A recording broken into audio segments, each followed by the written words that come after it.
Yo! What's up, people? Hello, this is Spatula here. And we're just going to get started shortly with the Creators Roundtable. And joining us today will be Commander Yamiks, Commander Plata, and Down to Earth Astronomy. And we're basically going to be talking about... oh shit, hold on. God damn it, turn off the audio. Okay, great start. But we're going to be talking today about, you know, the whole 2020 thing and the Hutton orbital run in the development cycle that should be occurring soon. And meanwhile, I'm here on Erlich City on the planet Mercury. I think I'm in open mode too, so if you want to come shoot my SRV, I'll be driving around during the stream. But as per the typical content creator sort of etiquette or whatever, basically, like, if I can find a chance, if you ask a comment or whatever in the chat mobile window thing, I'll try my best to answer it, but save your questions till after. I might stream for maybe 10 or 15 minutes after. Actually, probably not. It depends on how long we're going to take. But I might do questions at the end. We're not supposed to, you know, interrupt the conversation and talk to commenters. That means you, so shut the fuck up. Just listen. Anyway, we're going to get started. So here's the gang. Shit, that's an error. Woo! What up? How's it going? Hello. We just need Plater, I guess. And Plater's still doing his intro, taking his sweet time. Mm-hmm. Yeah, it's fine. You know, considering that we haven't done a round table in... Actually, when was the last time we did one? I know, right? We're out of practice. Holy shit, like 3 months ago, I think. Wow, man, that... Yeah. Everyone's been busy, I assume. So, yeah. It's been quite a while. It's certainly been quite a while. It's life, man. It's life. And Elite Dangerous, right? The daily grind. A daily grind, yes. I mean, I don't play every day. Believe it or not. Heresy. I know, it's ridiculous, isn't it? A filthy casual. I mean, casual. I don't know. It depends if you play for 12 hours a day. Then are you a casual if you take a day off after? I guess. Should we do intros though? Oh yeah, right. So well, in general ways and whatnot else. So we are today gathered for yet another installation of Creators Roundtable, or little collaborational stream thing that we now kind of used to do more back in 2018. It's been a slow news year, okay? Yeah, so which is why we haven't actually been, you know, making any of these things. But regardless, we'll try and do our best to sort of talk about really the only and the key news piece that we are all quite familiar with by now. Regardless, today we are joined by the one and only Down to Earth Astronomy, Plater, and Spatula. Say hi to the folks, of course. Hello. Hello. Hi. And oh right, and yes, those that don't know, I am Yamiks, or known as that cunt, or something. Well, anyways. God, my PG rating, I should have known. Oh no. 5 seconds in and you already dropped the C word. Yeah. What kind of 5 seconds? It's been more or less about 10 minutes. Okay. Well, Time flies when you're having fun.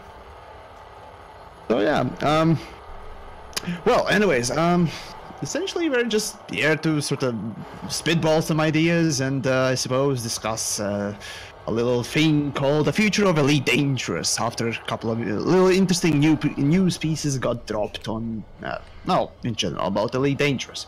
So if you haven't followed Elite Dangerous news or what to expect from the game, developers a while back came out. Actually, it was on the 1st March.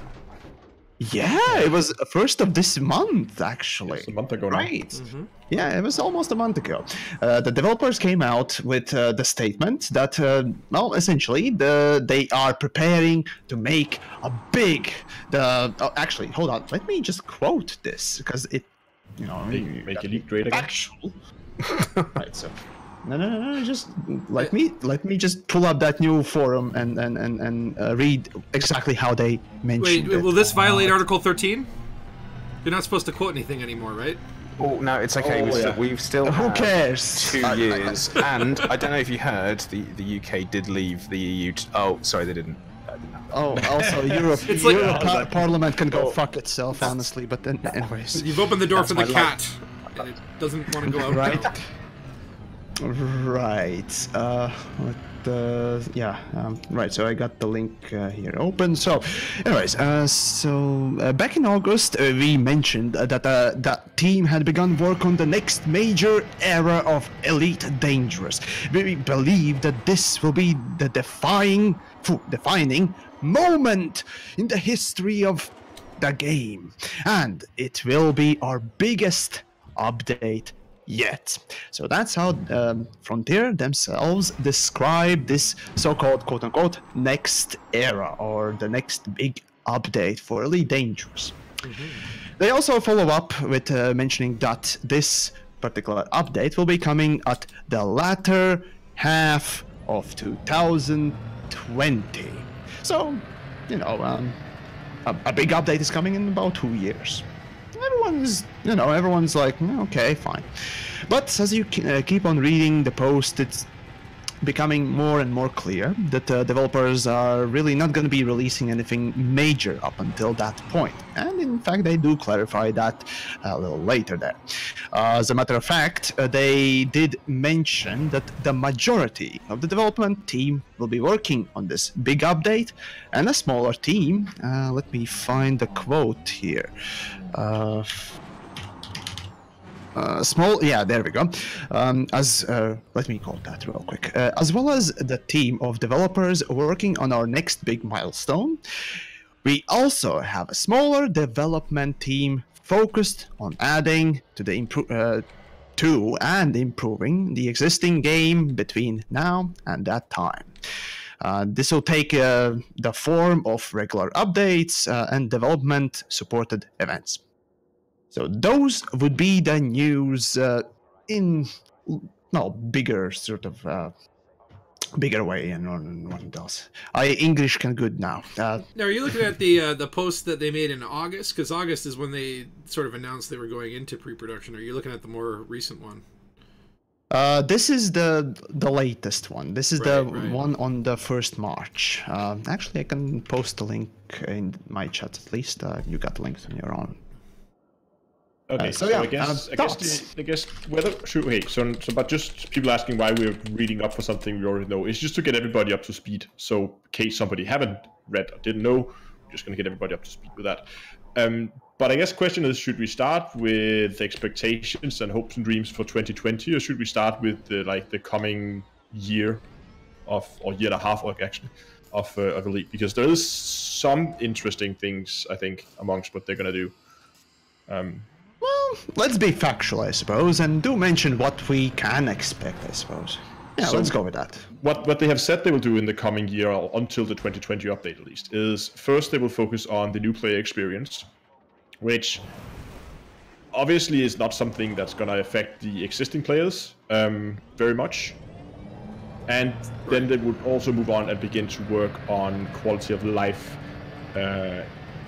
updates, like smaller quality of life things. And I read that as saying we are going to try to get rid of technical death, because they have a lot of that.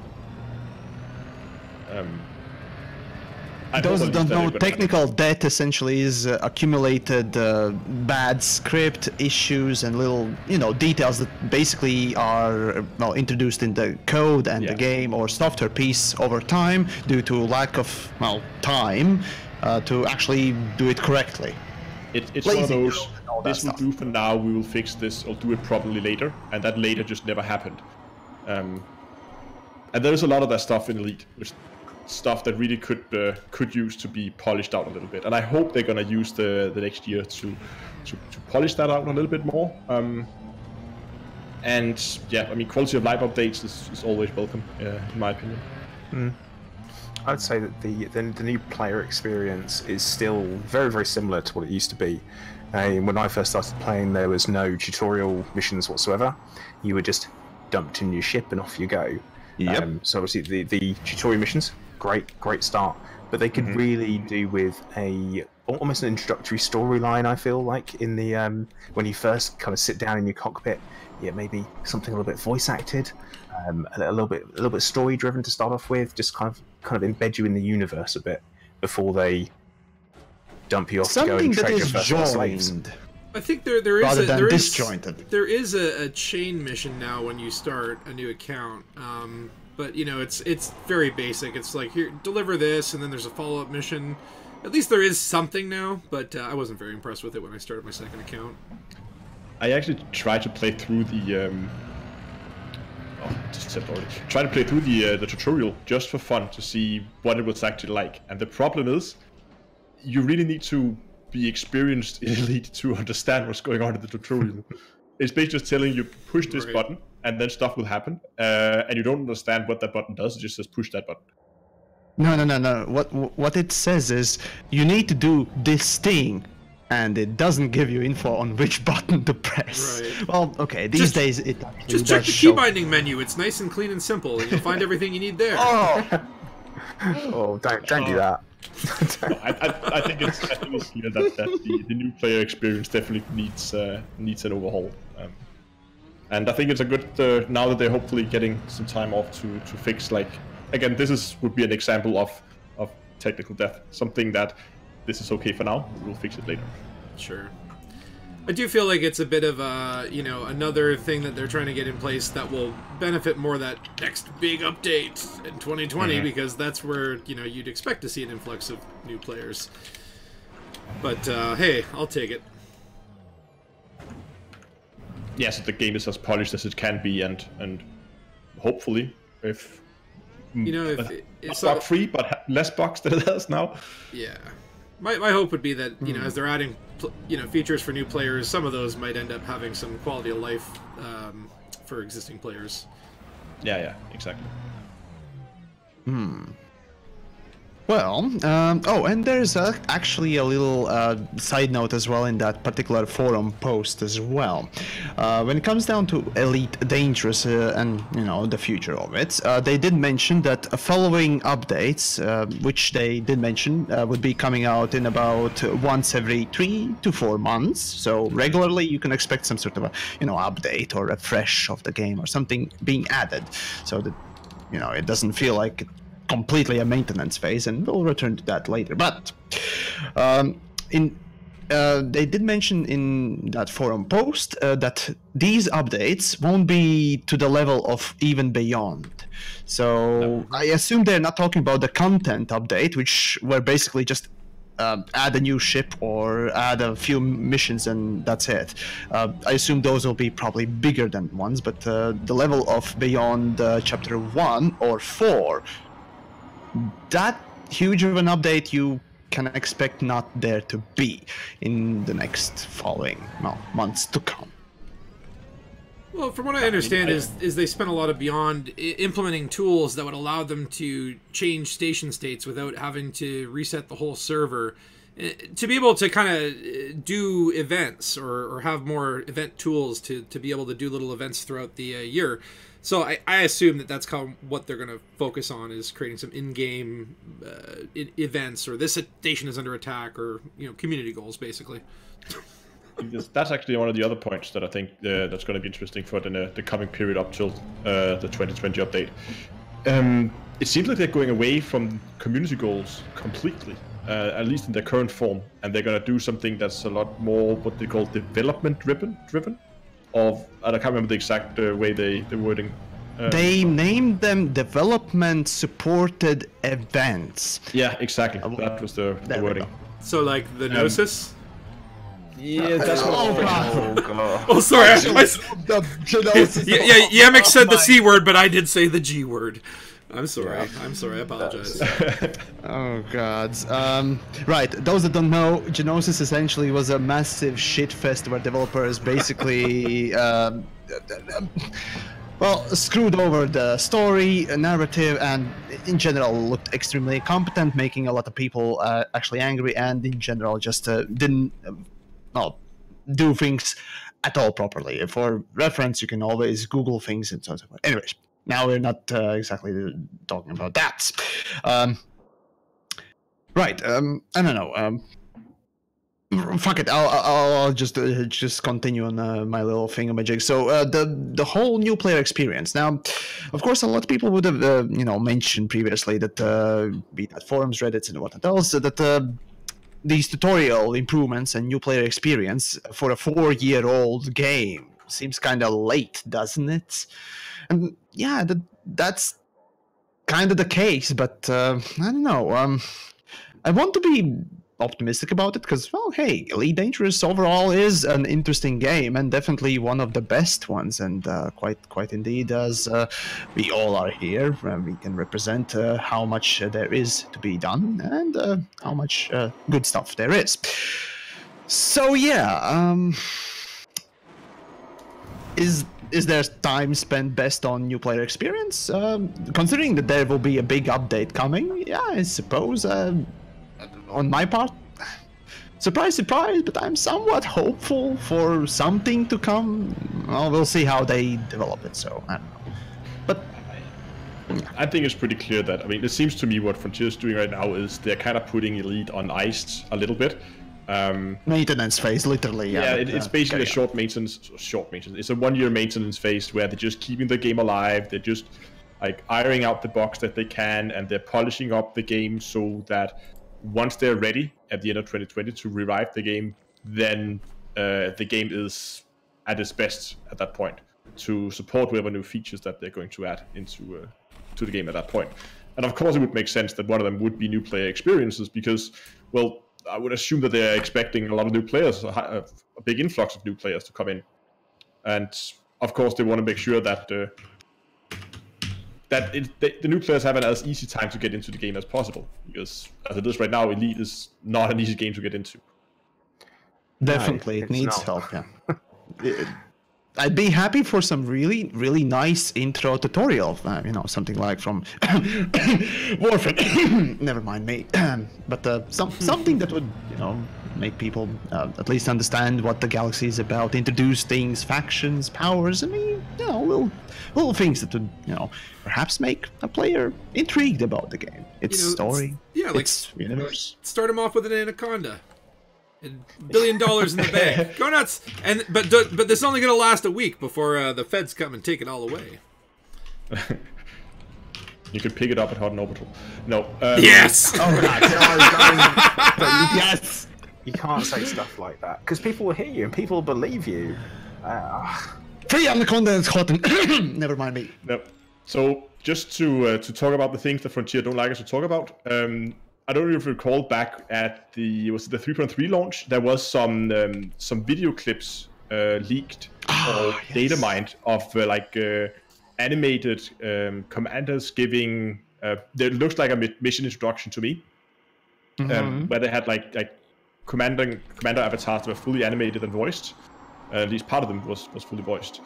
I'll look up the link real quick then. Yeah. I'm pretty sure that is gonna be what we're gonna see as the new player experience. I would love if that could be part of a more general mission overhaul, but I think the new player experience, we're gonna see those videos being part of that. Those that don't know what it was on, one of the updates, essentially, the developers included a couple of peculiar, let's just say, sort of cinematic pieces, and quickly removed them. But it wasn't data mined, folks. It's not in typical. It was you could literally unpack or open with any of the archiver tools, one of the game files, and literally extract it. That's it was just a zip file. Okay. It was. Yeah. It was sat in a folder, and you could literally pick it up and drag it into VLC player, and there it was. And I can admit, I did it. It was interesting to see, and it was the same character in like 4 videos. Only one of them was voice acted, and it was It was all voice acted, but that was the only one with audio. Yeah. Yes, The other ones that were was just the only animated, one. I think. They were just they're not voiced yet. Yes. I hope that's gonna be something that's gonna be part of a new player experience, because it's a lot better than just a random NPC flying up to you in a ship. That you actually have a actual character, I think, talking to you. Yeah, It definitely. certainly is a bit more personal. That's for sure. That's for sure. But then, of course, there's also the argument that if they, let's say they introduce something like that with like a character sitting there talking to you, voice acted, looks really good, looks really polished, and then when you come into the game and you get a mission, it's like a wall of text that you have to read. Well, look, that's where I was saying that, like, you know, they might implement that for new players, but then they probably implement it in a way that they could add it for more experienced players and engineering missions and stuff like Yeah, that. So it'd my be hope kind of is stupid just to implement it for noobs. Yeah. For noobs, I mean, problem is, Why not unless for Frontier gets access to to some serious text-to-speak tech, they're gonna have a hard time. I mean, they can't voice act every single mission in the game. That's simply just not possible. no. The thing is, if you have actually played around with Gmod a little bit, you'd probably notice that there are some mods, or there have been mods in the past. In fact, Half-Life 2 did use something relatively close to, you know, a rough animator of voice tracks. So essentially, you would have any sort of I think it was Wave formats audio, and you would just toss it in the Gmod, or I think it was Half-Life or whatnot else, and it would roughly animate it according to, you know, peaks and whatnot else. So, considering that today, you know, it's more than 15, or actually it is 15 years after Half-Life 2. That sort of a tech should be more advanced and perhaps even more distributed between companies. So it is all possible. I'm pretty sure the tech is there. I mean, I haven't seen Frontier use it in any of their titles. Ah, yet. yes. But it would be. I mean, I would love if they would do that. Of course, I don't hope we have to sit and watch a even 5-second video every time we accept a mission, because yes, that's gonna get really real quick. But having the option to go in and say, like, imagine that if every mission had like a mission briefing, you could click that, and that would be an animated character, maybe just reading the mission out loud. But it would at least, I think, help out players a lot in the early game, and I would definitely see that some players would enjoy that. It reminds me of like my experiences with like Wing Commander back in the day. Get that like full motion cinematic mission brief, get all hyped up. I think it would add a lot to the gameplay. Mm-hmm. Even if they just did, you know, simple talking heads. Yeah. You also kind of the option. A bit more. Sorry. Go. I was going to say that the option to be able to skip them as well. I'm all for, and this is something I think Frontier are actually quite good at. Is they're very good at adding things that don't take away from what's already there. So that they, especially like the new mining, they've put it in new mining, but it doesn't take away the old one. No. But what about volley boom? What? You remember the good old volley boom money making way? Oh yeah, then. Yes. But okay, that was broken thing, obviously. So just saying. Sorry. I mean, there's plenty of examples of that, but now Frontier have put in the new mining, and it is very. It is the most profitable thing in the game right now. Yeah, there's no reason to do missions. Which is a shame. That is true, yeah. And you could then argue, I mean, they still have the old mining system, but I personally haven't been out with a normal mining laser in, since 3.3. I don't know of anybody else who has. Maybe some of the people on Distant World 2 might have one for... There are weirdos, you realize that. There are weirdos. It's still one of the quickest ways to unlock Celine Jean, and I think that's probably what people use it for. That is true, yes. Yeah. So yeah, But that's actually a fun thing, because the engineers is clearly like an extended tutorial that introduces you to different aspects of the game. But if Celine that'd be awesome. That'd be awesome, yeah. But they are now, if you look at the way they work, they are basically an extended tutorial. I mean, as you unlock them, you are quote-unquote forced into playing different aspects of the game. Engineers. Yeah, that is kind of a true statement there. That to unlock engineers, you are asked or forced in a way to perform certain actions, and that is a smart way of encouraging or even introducing a player with the different aspects of the game. And indeed, that's how actually material gathering is working, and also how engineering is supposed to be there. You have let's say you want an engineered weapon. As a matter of fact, many engineered weapons require you to at least once land on the planet and survey it and go around and try and collect something. That's a way of game design in a way to promote that sort of gameplay, or at least force you to at least go out of your comfort zone to do something on the planet. Also making planets kind of non-pointless, because otherwise without the material gathering, what would there be about planets? Nothing really. But anyways, that's a different topic. The point I wanted to make was that now, if you see the engineer unlock as an extended tutorial, then it's kind of misrepresenting mining a little bit as it is at the moment. I'm not saying it's a huge issue. I'm just saying that it is, because it's introducing mining as go up to a rock and shoot it with a laser, which can be fun. I find it very relaxing, but that's not what mining is in Elite today. So it's just it's kind of a relic left over almost, isn't it? That's kind of, you've got the mining lasers as they were that haven't progressed with anything that we're doing now. Kind of what we're being rewarded for is the new gameplay content, and I kind of talk about this quite a bit, that Frontier want us to play a certain part of the game, so they make it rewarding. New mining, great example. Passenger missions, again, were a very good example. They were the previous money meta, and then before that you had planetary scan missions, and you kind of all these things. Every time they've introduced something new, we've been guided towards playing it. But as a new player, there are aspects where you just jump straight to that new thing that you're being encouraged to play, and you don't go back and you do any of the old stuff, so you don't have the same journey as a player through the game. Not personal narrative. No, go ahead. Oh god, no. Quick question: do you think Frontier is, when new moneymakers or hotspots arrive, do you think they're adding those on purpose?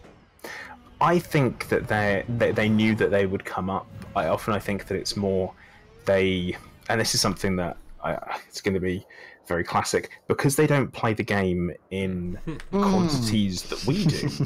The same thing, they might do like half an hour playing the game, that's great, but we, because of who we are, and we know we have jobs, lives, families that we might want to spend time with, we do the thing that will always be the path of least resistance. So if someone says to you, you can make 100 mil an hour doing this, or you can make 5 doing this, what are you going to do? You're going to look at the two options and go, I think I'll go for the one that's going to get me 100. Is the sheer pragmatism. It's obviously the player pragmatism. Of course, the path of least resistance. Whatever does the thing that I want to eventually is gonna be used. And after I get what I need, then comes sort of the enjoyment phase where you actually go out and do whatever you wanted. Yeah. Should we try to go back on the developer supported events. There we go. Yes. Yeah. There we go. Yeah. Stupid name. It's extremely stupid name. What I hope it is they would do. I would love to see. You remember that bonus weekend they had way back in the day. And for those of you who weren't around back then, I don't know, was that a year ago? It's a long time ago now. It was a while. Yeah, it was a while ago. There was a weekend where Frontier introduced or did something they called a bonus weekend, and basically they made up some in-game lore story saying that some faction in Elite or some entity in Elite that were in charge of tax on trading, they were celebrating something, so they were removing trade tax for a week or so. And because of that, all profit from trading was increased over that time period. And there's also engineering benefits. Engineering was also reduced, so you should do less materials to do engineering upgrades, a lot less materials. And that was great. I think it was such a great idea to both to give people some like a feeling that the galaxy is a little bit more alive, that things happen. Because to be honest, a lot of people don't really care much for the lore that happens in the game. A lot of people care. The problem is that it's super hard to even get into. And Codex, as a matter of fact, have been amazing tool for normies, like yours truly, as a matter of fact, to get into the lore. You know, without needing to read some fucking book or something else, or the other games and so on and so forth. So it is a wonderful tool, and we need more of it. Because guess what, Elite Dangerous from time to time does have some amazing storytelling in few places. I actually did ask Will about it, if they're ever gonna do something like that again, and he said, well. He didn't say no, and he said that it's something they want to, at least. So they always want to, but yes. Whether or not that's I'm not so sure it will happen. I hope it will, because I actually think it was a really. It also like encouraged people to come in, even if you like. If you burned out of the game a bit, because I can't be bothered to go and collect like 100 of this thing to collect or to finish a build, then suddenly there's a bonus weekend where, hey, now I can do this in a lot less time, and then I could kind of help people get over those bumps that they encounter in the game that causes them to burn out.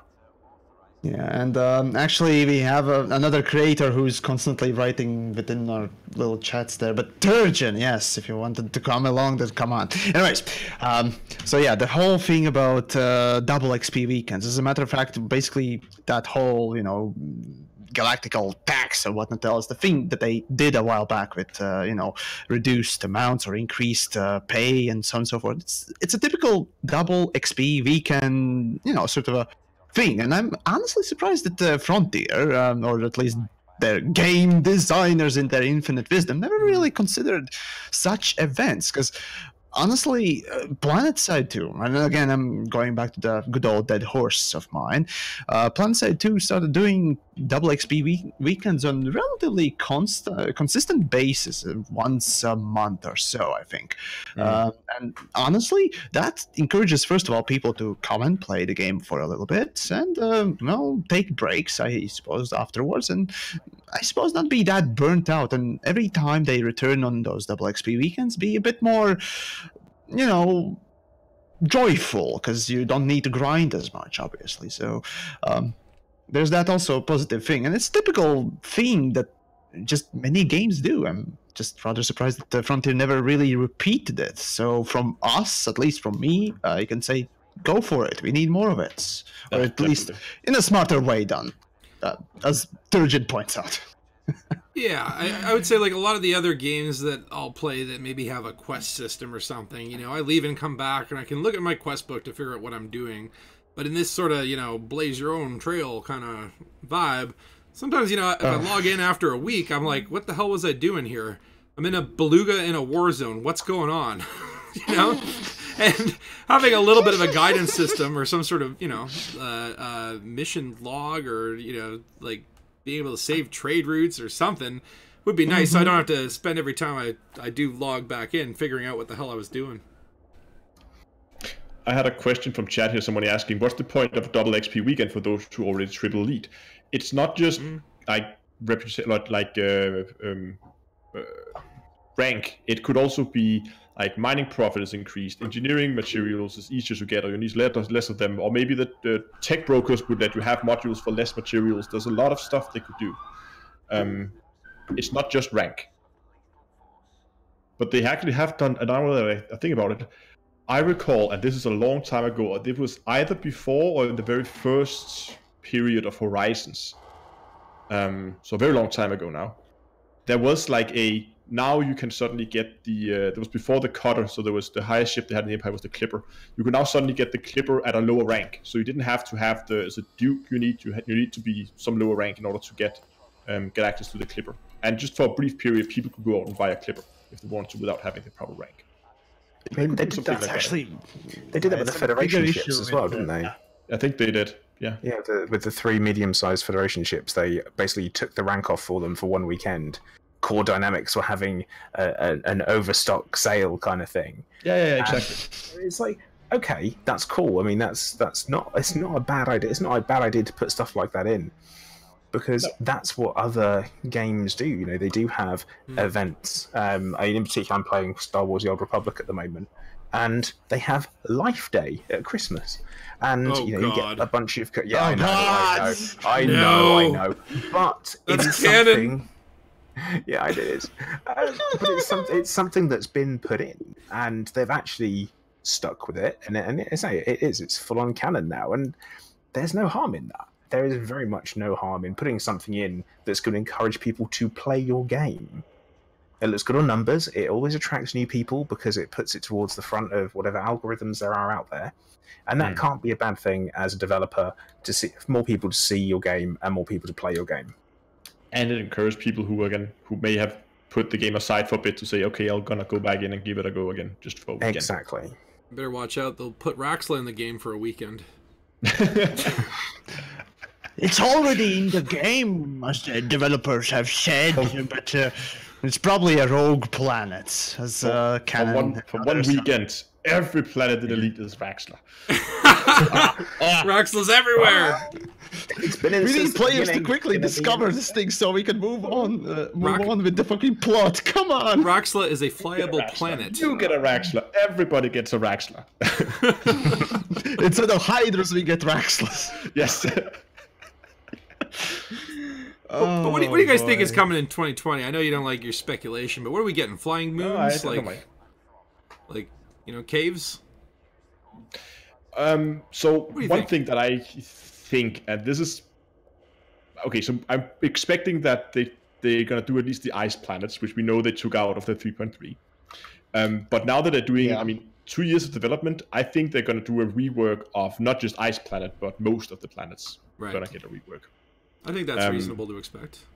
I think that's pretty sure that's of course. I hope at least that they're going to do that.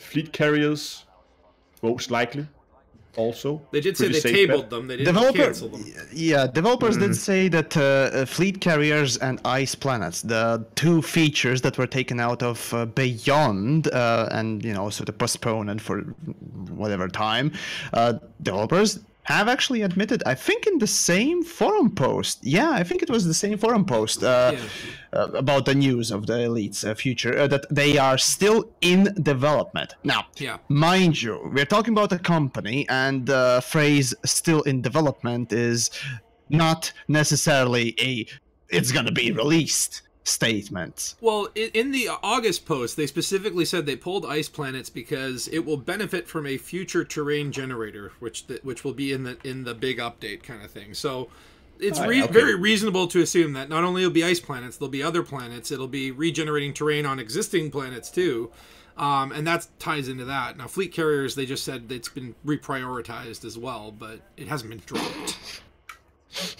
Reprioritize. I don't think they actually worded it that way, but word reprioritized, that sounds about right as one other shitfest event. And that of course begs the question: if Frontier is building a completely new planet generator or terrain generator, I assume it's not just because they want the planet to look prettier than they already do. And that's probably going to be something going on planets. I already have people writing legs in caps in chat. And there is an interesting point in terms of with space legs. We were actually discussing it over on my Discord server the other night. That Elite has very good VR support. How are they going to handle space legs in VR? Because if those who try to do any games where you move around, where you walk around in VR, it can be very nauseating for some people. Yep. So how are they going to handle that? Are they going to say when you are in VR instead you have like they do on the Oculus Home thing, where you basically have like a pointer and you point somewhere, then your character teleports to that point, then you stand there. That's a solution I've seen to move around without getting nauseated.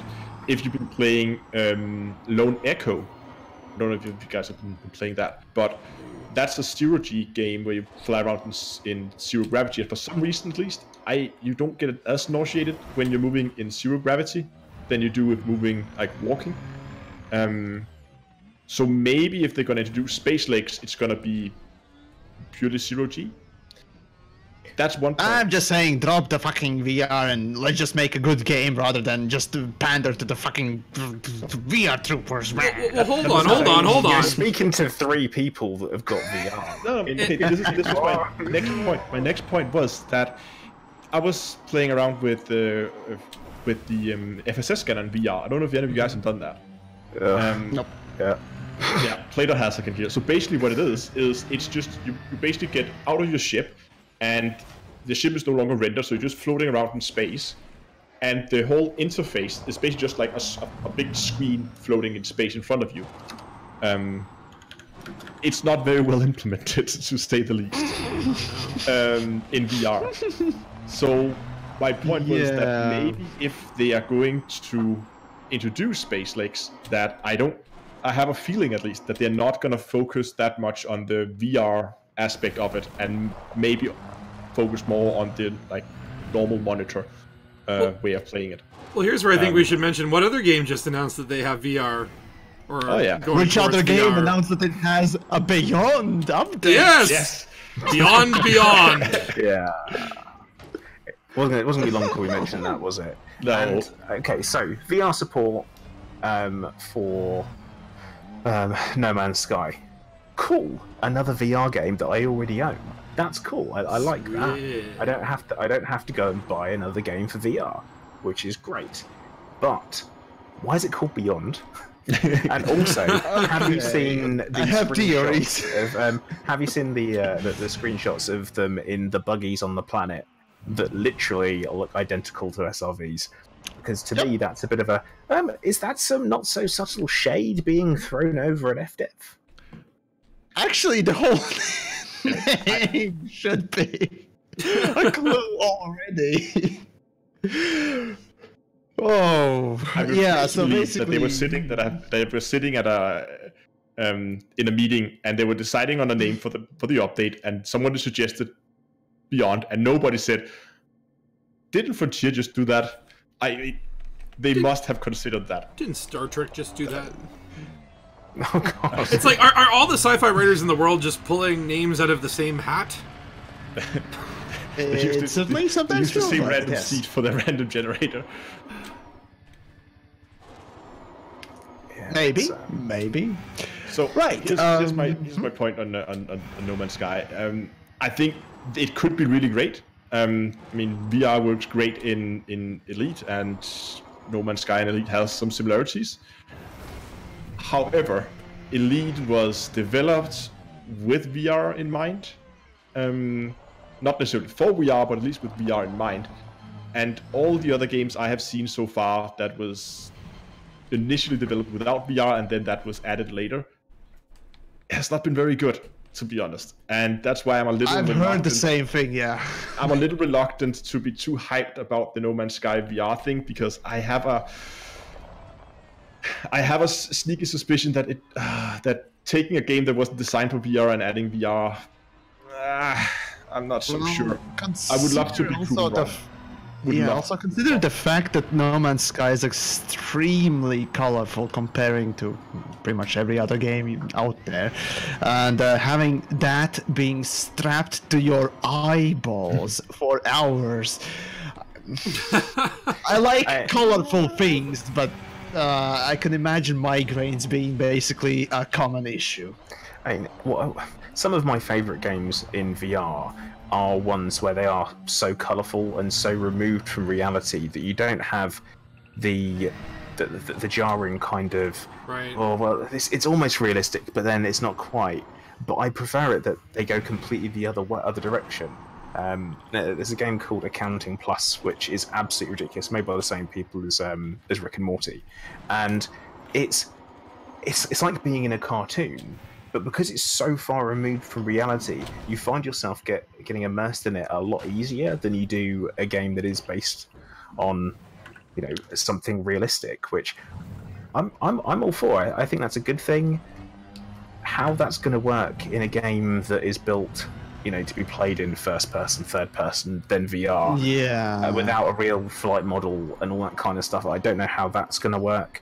And also, how are they going to work their really forced field of view that you have in No Man's Sky? Where are you going to be able to see your arms? You're not going to be able to see your arms. You're going to see your hands floating around. I'll give it a go. I 100%. have arrived. Ascorbius finally joins us, ladies and gentlemen. The one and only Commander Ascorbius. Traffic is a bugger. Who's actually on a bit of a Space Legs mission at the moment, aren't you? I am. I'm glad because I was actually listening to the stream while I was driving home, and yeah, good points made, and not so much negativity, apart from you, Spatula, throwing all the shade.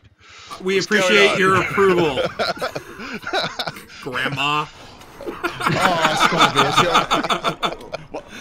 Is that a challenge right there? No challenge. No, it's not. Y'all know. I joke and jest. We speak about this game because we love it. All I'm saying is I'm proud of you. You kept it civil. It's amazing. Anyway, yeah. Give me 10 minutes. Yeah, I've been on a bit of a Space Legs bender this week. I've been going through all the different games that have got a Space Legs implementation, apart from one, and I'll tell you a little bit why. So I've played X4 Foundations this week and played Hellion and No Man's Sky, and last night I gave Star Citizen the briefest of touches after it finally installed a 32 gigabyte update. But because I wanted to take a look at how hard would it be to do Space Legs to the very high bar that we have to admit we have set for Elite Dangerous. It is an incredibly high bar that the developers have to work really, really hard to get to for themselves as well as for us. And you're right about that they have. There's a rod for their own back when it comes to VR, when it comes down to Space Legs as well, down to Earth. You were absolutely bang on with that. I've been thinking about that a lot. How are they going to do it? And no, Yamiks, they cannot take VR out of it. They cannot. I nearly rammed my car off the road when you said that. Gotta get home and correct him! Right. Just for the VR troopers out there. First of all, see, Yamiks finds VR to be a gimmick. Now, is it a good gimmick or not? It's really not of the point here. See, what Yamiks wants to see is a good game, a full game, and something that works. Just works. The thing is, as VR goes, I realize it can be very interesting and so on and so forth, even though I myself cannot enjoy it or don't enjoy it, whichever comes first, really. Thing is, unfortunately, I'm a pragmatist, right? So, I much rather see a portion basically being cut off and, everything else being improved because of that restriction, or rather requirement. But Elite Dangerous, of course, has VR, and it won't change.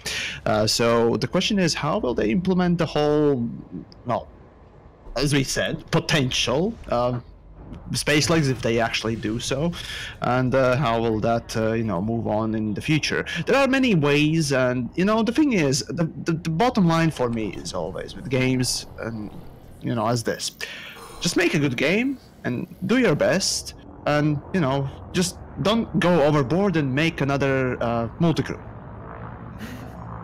And don't make who's aware of Egosoft, the guys who made X4? Quite a bit. Right, so last year Egosoft put out this trailer for their new game, X4 Foundations, and it looked amazing. It was like, you can I need to see that, yes. There's aliens, there's the ships look fantastic, the backgrounds, the stars, the planets. It's a pretty game. Unfortunately, I don't think the team is very big at Egosoft, and they have about 30 people. As wait, was it 30 or 20? The last I asked them on launch, it was around there. Yeah, it's a very small team. And you can tell that there are aspects of the game that were they could use the designers. Yeah, the UI. Well, you know, sorry, I didn't say I'll make no bones about it. The UI needs love. It does need love. The rest of the game is let down by certain aspects needing more polish. But I've been thinking about this. Like maybe the trailer, for people like me who are like, oh yeah, this looks like a great space game. I get to fly spaceships, lots of combat. Mm-hmm. It's actually, it's not a spaceship game and SpaceX game with management attached to it. It's a management game with spaceships attached to it. Yeah. So I think it's actually focused on the people who want to do this empire building and making money. That's its main key. That it is. Yeah, indeed. It's main key. That's its shtick. Yeah, but so that's the thing. When X Beyond the Frontier was first released, it wasn't all about that. It was all about, you were introduced gradually into the concept of the universe, and you were immediately greeted by a Taladi character who gives you a shield and gives you some money because he sees like, oh well, this guy is like lost in the woods here, but we recognize his species, oddly enough. And then so you make money in the game, and that was more the original Elite kind of style. Right. And then X2 came out, X3, and it got more and more managery, empire building and stuff like that. So, but I guess the point I'm getting to is they've added lots and lots of things that they think are important, including space legs is in X4. You can walk around the station. In fact, you start out not in your ship. You have to walk up to your ship, similar to Star Citizen. You get in your ship, you get in the chair, similar way. But it looks hammy. It doesn't... If that was done in Elite Dangerous like that, I would be crushed. It would be... it'd be better off without it. Don't do it if it's going to be done to that level. I know the guys at Egosoft are a small team and they've done a blinding job given the resources they've got. But I really hope that, and I think they've been working on that for longer than 18 months. Like, as far as I remember, as I asked when the project was started for X4, that was actually one of the questions I actually sent them back in the day when they released the thing. As far as I understand, I need to go and check it back, but it was right after the X afterbirth or rebirth, whatever you call it. But basically, that's when it was started, apparently. So yeah, there you go. I played the X Rebirth VR, and I was going to do a review on it, but I don't like doing if something's really negative. If I can't find anything good to say about something, I won't do the damn video. So I don't need that. I don't need that in my life. And the fact that the X engine is not good for streaming. You have to go out your way to make it, especially the VR. Yeah, the VR aspect was impossible. I couldn't stream it. It was like no way. I couldn't even get OBS to record it. It was just a nightmare. So I was, I'm getting triggered now just remembering this stuff. But trust me, when I did my piece on it when it just came out, nothing frustrated me, or rather angered me more than the UI, but technical aspects also got me quite close to the fucking point where I was just like, nope, I'm giving up. So, yeah. But I think I was more saddened by it. Like there was some bits that with a bit, maybe if they had some more money and some more guys, that you wouldn't have ships flying around stations while you're docked, doing blind 90-degree turns and then flying up at and they're just all clustered together. It's like nobody would do that. I'm walking around and I've got my immersion is being murdered by this stuff. Yeah. And you're walking around as well. The other point of space legs, how it's probably not a good idea, is on the station. So the stations are massive in X4. So you're walking around and you walk. They're actually the same size as Elites, as a matter of fact. This is the point, Orbis and Coriolis are the same, actually. They've had to put damn travelators down, so like moving platforms, so that you. It's like, okay, well, I'm walking along this thing to speed you up. I want to be able to get into those small cars that drive around in the inside of the station. You know, those circular ropes. Yes, I want to. Yeah. So what you're saying there is, let me drive my SRV around inside the station, get to a place. I don't want to walk. And when you do walk around, space legs, then, do you? Yeah. I don't think it would be, apart from doing EVAs to fix your ship outside, walking around inside your ship and going to various, like, I want to go to the bathroom, haha, there's a toilet, I want to go to my bed, I want to go and prepare some, I don't know, fix my reactor, do some hands-on engineering myself. I want to improve this ship a little bit because I've got some skills in the old engineering and some materials in my pocket. Oh, See, that could work. Could see your engines look different when they were engineered, or wires sticking out here and there because they did a rush job. You did grade 1, and if you get grade 3, they look more something like that. Imagine you're out on Distant Worlds expedition, right? And you're out in the black, and there's no station for miles and miles. Well, obviously miles and miles, light years and light years. And all of your friends, they did that one extra step on the FSD. And they're jumping much further than you can. And you're like, oh, wouldn't it be nice? I've got the materials. I've been down to a planet. I've got the things. Wouldn't it be nice if I could get a spanner, do it myself, or do something? Harry, no, you're not. No. The game considers you to be a fucking spanner. Well, it certainly considers me to be a spanner. That's true. But wouldn't that be great? Get out your seat, go into the engine room. You've just taken a ton of damage from somebody, like a Thargoid. And your reactor is melting. Your ship is gonna go bang. So you have to get the can. You know, like the limpets with that squidgy stuff that comes out. It's amazing for doing repairs on mega ships and stuff. You get a can of that and you spray it on there, and it stops the leak. So suddenly you're not being battered by hard radiation.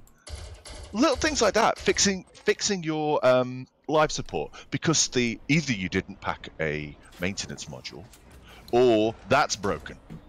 So, things like that. Get out your ship. The damage is outside. Okay, well, I'm going to get into I've already got my Remlock suit, so out I go, out the airlock.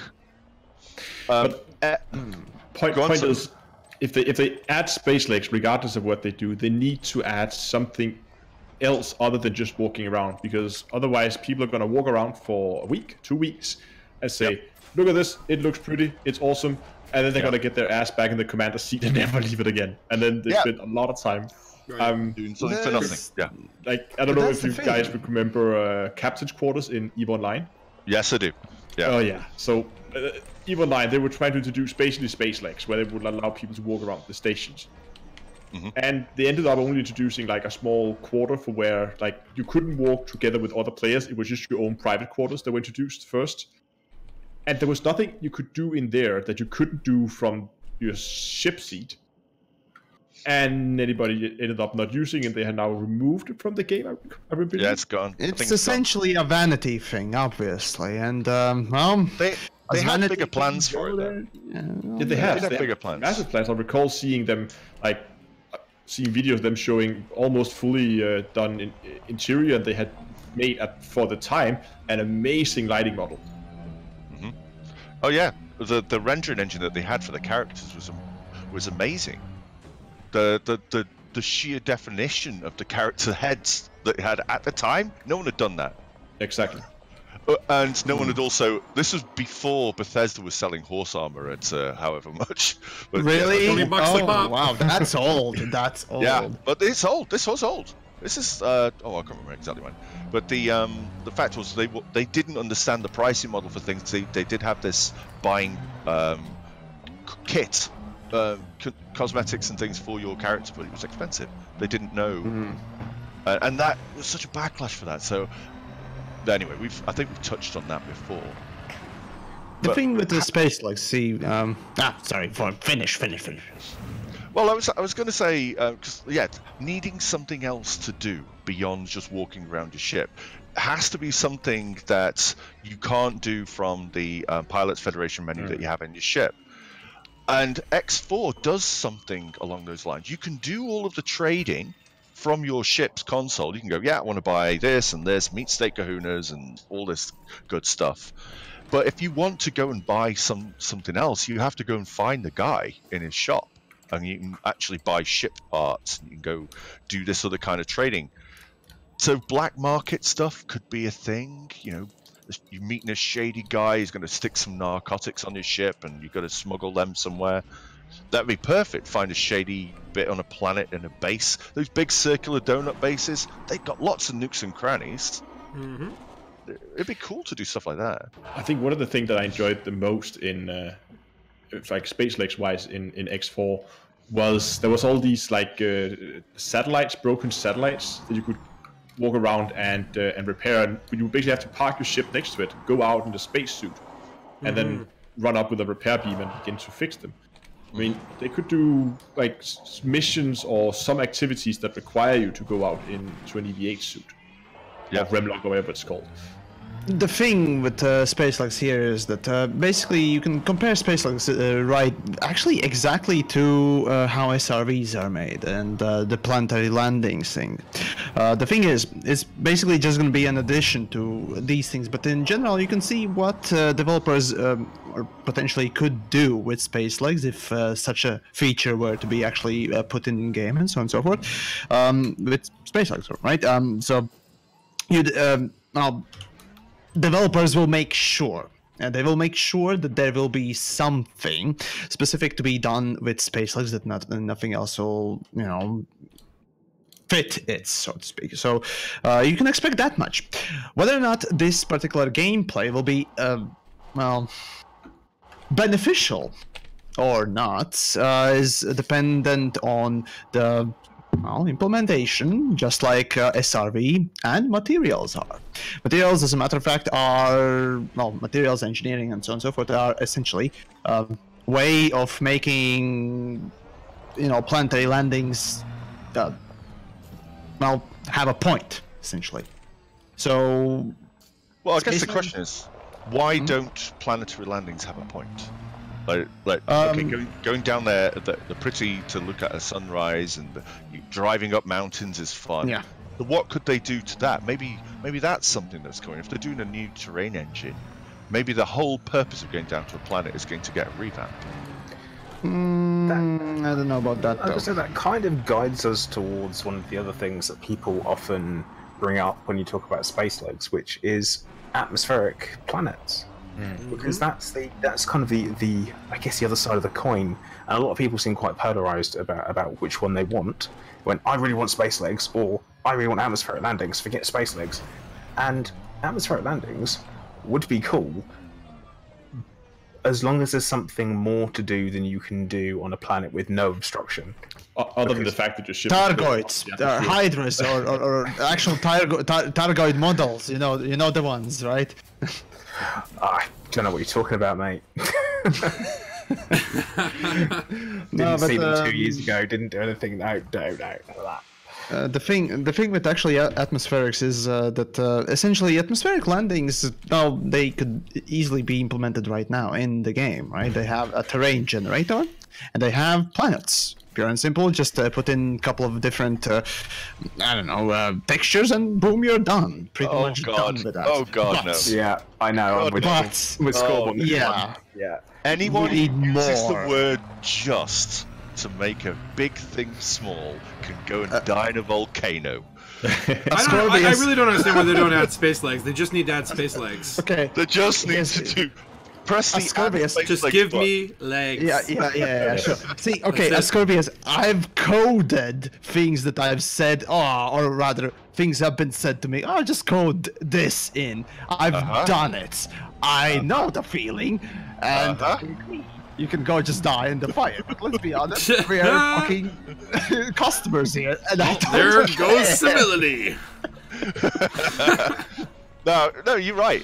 The thing is, though, people do say, "Can you just do this? Can you just do that?" And it bugs. It would be a lazy way of doing it, obviously. How hard can it be? I don't want anything else but space legs. I don't even want a space body or a space head. I just want the legs.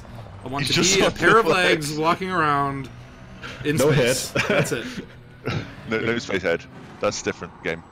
No, but the point is, as we did just to wrap that one up, I think they would have to add something like substantial to make it worth the while doing space legs.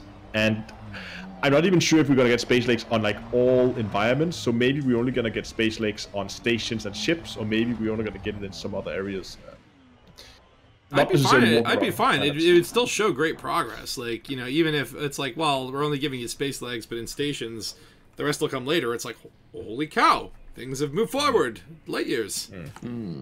The dangerous thing with Frontier, and we will add that later, is historically it has a tendency not to.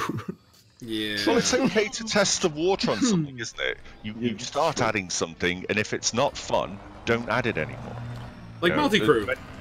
Well, SRVs. I mean, Oh, God. You were talking about technical debt earlier on. Multi-crew is Yes. one of those things. Indeed. it's kind of what stopped multi-crew being fun? The fact that you could never get in your friend's ship. The fact that it was so buggy.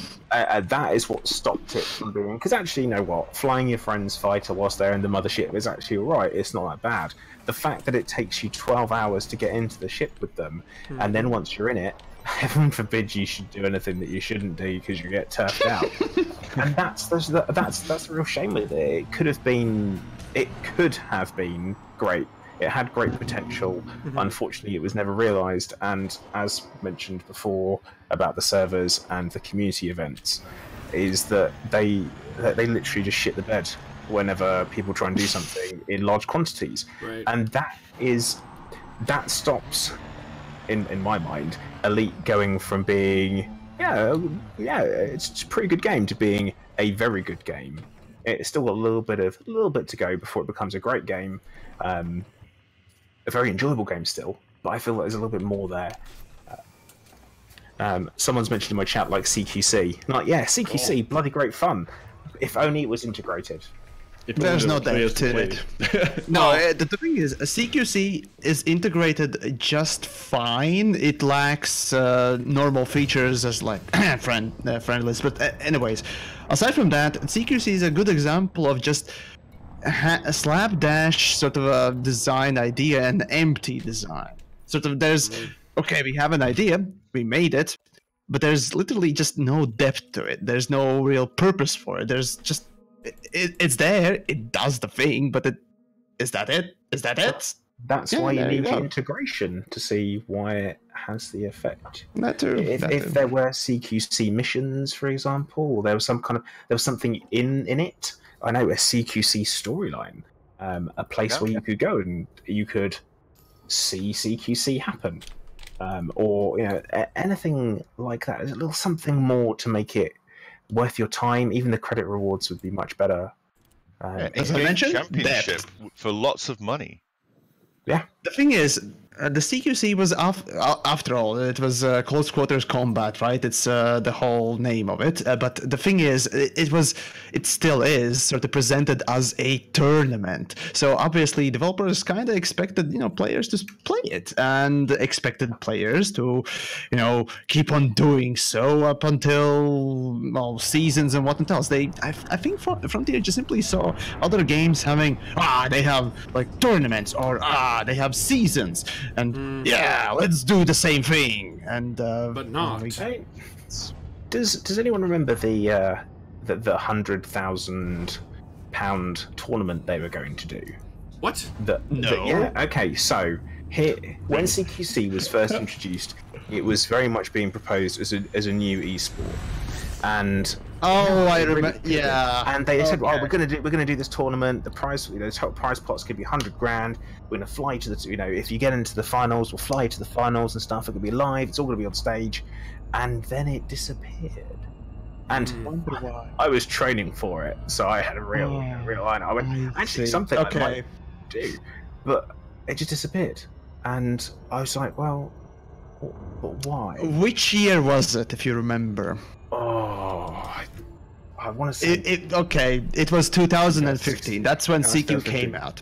Okay. So it was 15. Back in those days, so it was 2015, Battle Royale wasn't a thing. I still remember quite clearly at the time, even in PlanetSide 2, as a matter of fact, such thing as esports was actually making big waves. So in general gaming sort of industry as a whole, these tournaments were actually a thing, an upcoming big thing in entertainment in general. So obviously companies were looking to different ways to sort of replicate the success of Counter-Strike at the time. It was Counter-Strike and League of Legends, as well as Dota. Those 3 games StarCraft showcased that also that, yeah, actually that one too as well. Sorry, but in any case, tournaments and this esport was an upcoming thing, up and coming, thing to cash in on. And obviously Frontier, being a company that follows everyone, not leads anything, they figured, yeah, let's do it as well. Again, so CQC came from basically that sort of a state. Of course, I might be wrong, but at least that's how it looks from the outset.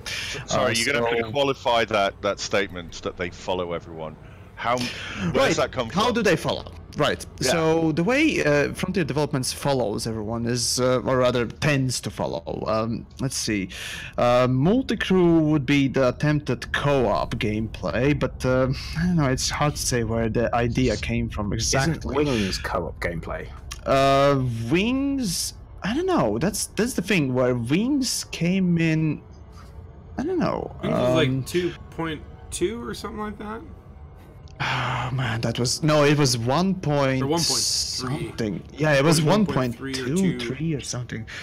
Let's see. So, but anyways, as a market sort of follower, right? A great big example of how Frontier actually, rather follows than leads, is the good old Horizons Season Pass. At the time when Horizons came out, yes. That was they literally follow the business practices of bigger, more successful companies there, and that was you're talking about not the only ones. Feature comes from the business side of it, obviously. So they figured, okay, so we need to, or rather, we will develop the game. This is going to be, the ongoing thing with Elite Dangerous. So, what is popular at the time with AAA games? It's season passes. Now everyone's making a season pass and promising content and cashing in money for a promise that there will be something coming in the future. Pay now, and that's later. where the whole and that's where the Horizons Season Pass, mind you, it's still called like that. Do they stop doing that now? It was an experiment. Yeah, it's an experiment, but the same thing goes with if they were CQC following as everybody. well. If they were following everybody in terms of business practices, Elite Dangerous would be full of loot crates, because that seemed to be popular. There is a restraint. Obviously, there is a restraint. They're called materials. You shoot a rock, random materials come out. Come on, it's a loot box. Nothing exists like Elite Dangerous. Definitely doesn't exist. No, there are similarities in many games, but. Oh, you heard someone. Hello? I'm still here. Still here. Yeah. Okay. You're not dead. That's good. That's good. Where were it's we? the only game with a 1-to-1 size Milky Way that you can fly anywhere. It's the only game that's Space Engine. So what?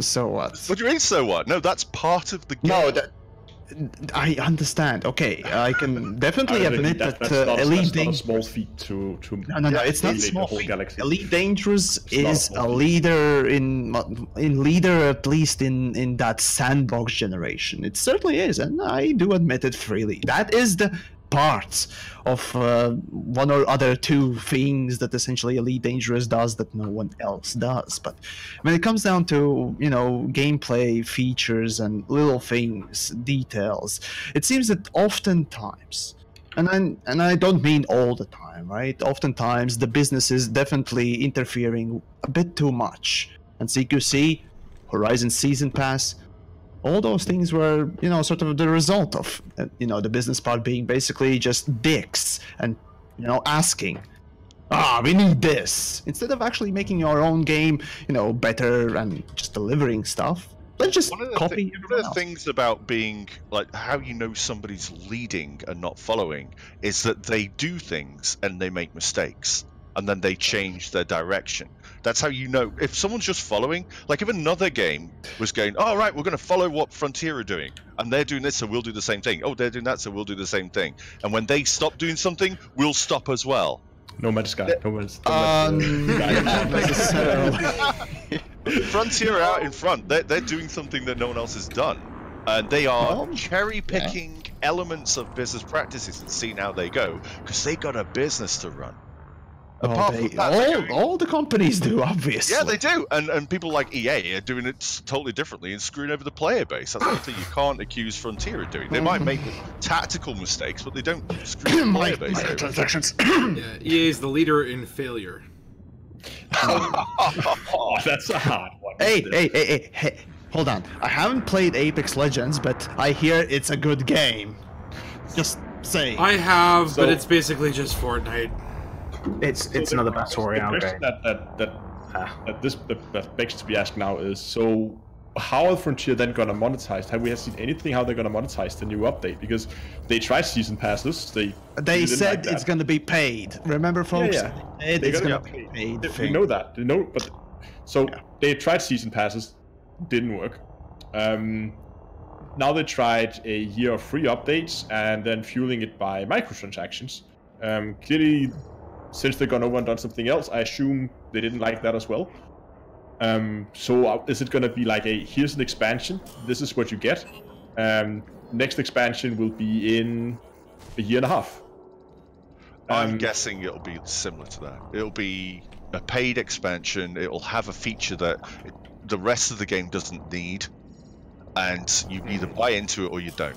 Yeah, exactly. It would have the much like Horizons, but with a different pricing model. Instead of being promised a lot of stuff to come later on, you would get everything up front and then it'll be self-contained. And then there'll be another one. And there'll be another one, and you can buy that as well if you want. Yeah, and people who've got the lifetime passes, they get it all anyway. Yes, of course. The poor otherwise there will be a lot of pass expansion, guys. But it's like that's something that promise they've made.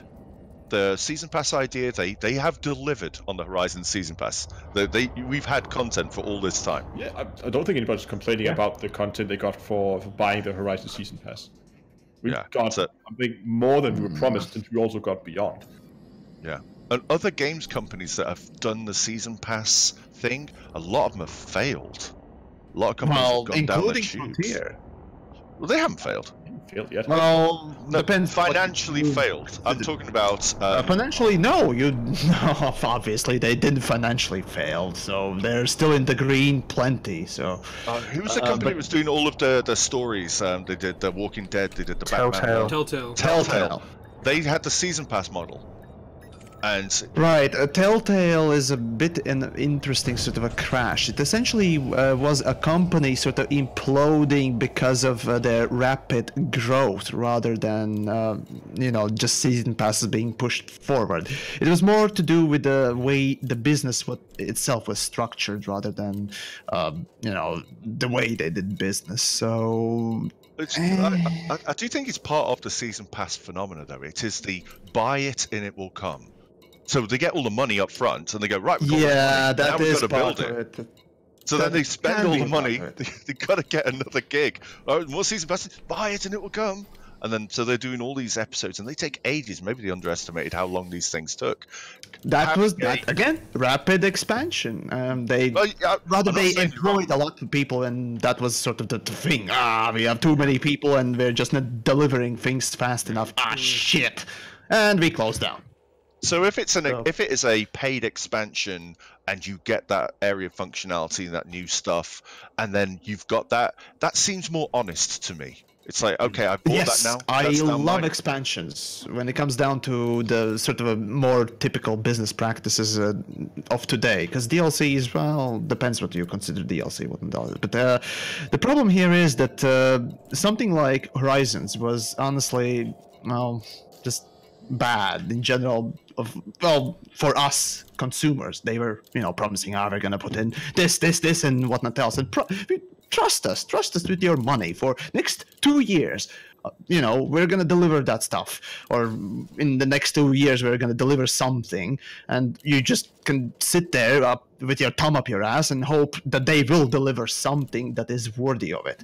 So 2 years for that money and trust, that's where, in my opinion at least, they failed with Horizons. As a matter of fact, by the end of it, the last update for Horizons was, just basically a small content patch. Yeah. So, I don't think I would argue that they threw Beyond in, right? So they made up on that. They made good on that. I would say if you put Beyond and Horizons together, like that's a pretty massive update from where we were. Mm-hmm. Yeah, Beyond is Beyond is know. a separate thing. It feels the thing It was is for free. It was an apology. In some Yeah, ways. it was basically like we didn't do enough in Horizons, so we're extending it beyond Horizons. Yeah. one could argue that Beyond features were already planned for Horizons, but you know, without the actual facts, it's just Then we still got it, and we got it for Yeah. free. So I It's don't think it's that nothing's for free. Look at mining, look at exploration, just from the last Q4 update. Look at the new ships. Like there's a lot more that they've added. It took them, twice as long. It took 2 years instead of 1. But I feel like at the end of it, okay, well, we kind of got good value on Horizons. Like, it was only, Oh, what, so- $40, $50? If Yeah, it yeah. was so bad, why have I Huge got value. 4,400 hours into it? If it was so bad. That's your personal thing, and that's personal anecdotal evidence. my friend. Personal You realize that. narrative? Oh God, no. I mean, you can say it's personal to Ascorbius, and then I chime in and go, well, I've got over 3,500 hours. And then I would ask you, Right. how many hours do you have? Dun, dun, That's the thing. dun. The good old argument of sunken cost fallacy. Right? No, I don't regret a single moment. Well, regardless, moments I it's regret. you. Yeah, it's your sort of perception of the thing. It doesn't mean that it's sort of all around good. But again, for future of Elite Dangerous, right? So the fear for me really, when it comes down to the whole 2020 update, is that they're just gonna push another fucking Horizons onto us. As long as they actually deliver plentiful content that would reflect the price they are asking for it, I'll be fine, and I will support them. As a matter of fact, I won't ask for a review copy. I'll just go out and buy it, because guess what? I do want to support good development and good games. And that is a very reasonable statement to make, actually. You don't say. Actually, if you think about it, As if I'm unreasonable. if you think about it, it would make sense if they did like an expansion kind of monetization model where you pay once, you get all the stuff up front, and that's what you get. Maybe you'll get bug fixes and stuff like that, of course. That's probably to be expected. But other than that, because then it would make sense why we're seeing such a long, not calling it delay, but time period between the current patch and until we see the next one, because obviously they would need to develop it all. Like, so far Frontier has been, at least with the Horizon model, they got paid first and then they developed it, and now they're going from a model where they develop it first and then get paid once the patch is out. So obviously that's how be it long. should be. Yeah, but obviously there's a long. Oh shit! Interceptors here. Fuck. Yeah. Okay. Take your moment. Yeah, that's okay. I was just suddenly an interceptor arrived. I was going all carried away here. Right, then. But no, that obviously means there's going to be a large gap, and that's the gap that we are seeing now, I think. So I think it's a reasonable assumption that it's going to be like an expansion thing where you pay, you get everything, and then there's an update. That there's bug fixes coming up later. I think We'll with that, see. something that plays in with in Frontier's favour is that where they have more games, therefore more income, they can take the foot off the pedal a little bit to take stock and actually decide on what they're going to be doing going forward and have that time to concentrate on it. And to be fair, when you're used to things being a certain way, like we've had it with Elite Dangerous, where we've had this drip feed of content constantly, all the time, updates all the time, extra things, keep adding everything, regular updates, and then suddenly someone says, well, you're not going to have that now. What we're going to do is we're going to work on stuff, we're going to once again take stock, fix some things, and then go back into it. And Beyond, originally how it sounded, at least at the beginning, it was very much okay guys, we're just going to kind of go back, do some quality of life, flesh out things a little bit more. And That's what they did present us, yes.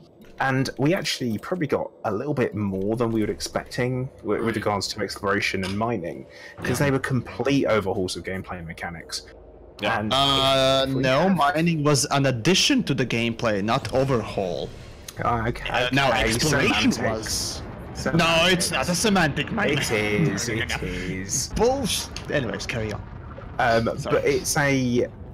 Well, anyway, and it gives you that kind of thought of, well, is that what we're going to see again? Is that what's going to happen in the future? Is that the reason why that's happening? Where they're having that big foot of the pedal, right? Okay, let's have a look to see what people want. Let's try and put something in that's going to give some really good, high quality gameplay, and at the same time, you know, we'll keep a couple of things ticking over with the community support, the developer supported events, which I'm still wondering what format they're going to take. Are we just going to have community goals where they're going, yeah, go do them, because that's not really. That's what it's gonna be. I'm sorry, but that's the development supported thing. I really hope they're gonna. I can add some read kind of it. reward for that, because if Give me a second. I'll fucking read it. So let me just read what the developers said about the development supported events that we're gonna expect soon enough. So, as well as community goals, we will also be using things like new scenarios, reputation and reward boosts, such as superpower reputation increases, background simulation, and galactic changes in game interactions, new game assets, and much more.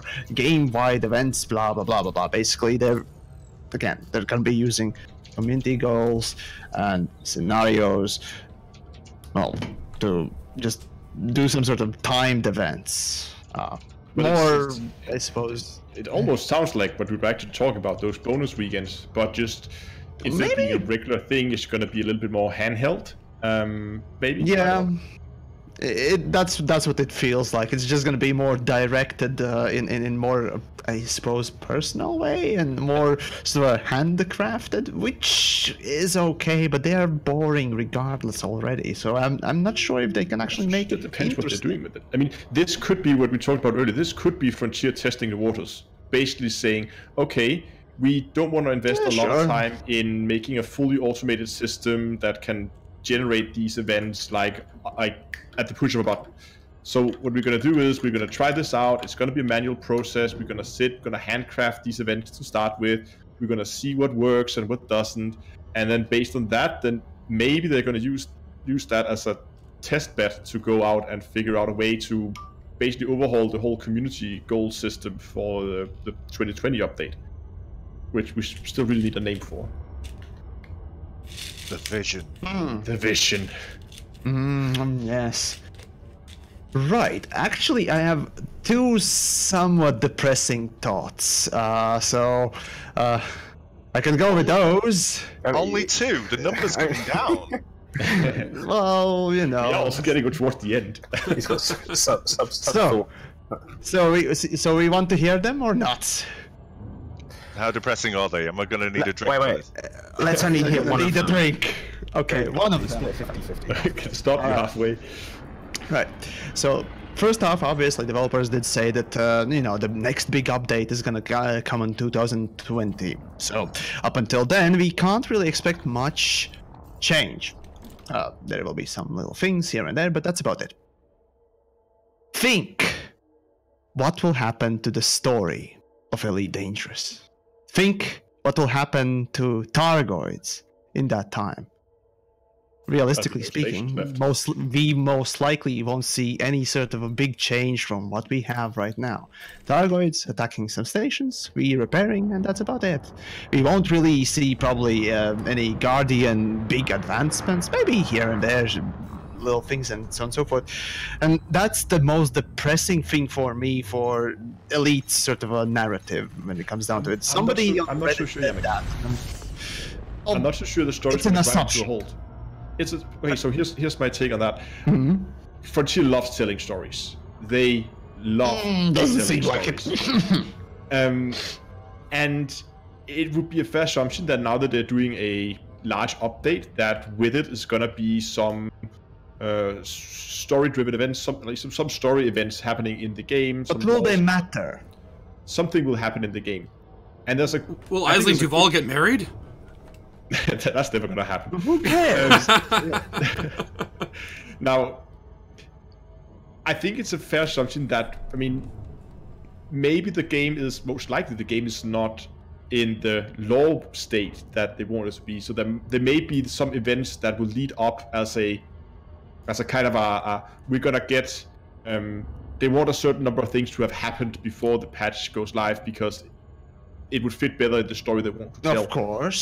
So I think it would be a fair assumption that there will be some story events that's gonna give us a teaser to what's gonna happen, because that's pretty much Frontier's two favorite things to do: teasers and telling stories. No. What they love with the teaser thing is not really teasing anything. They just love to show off their logos.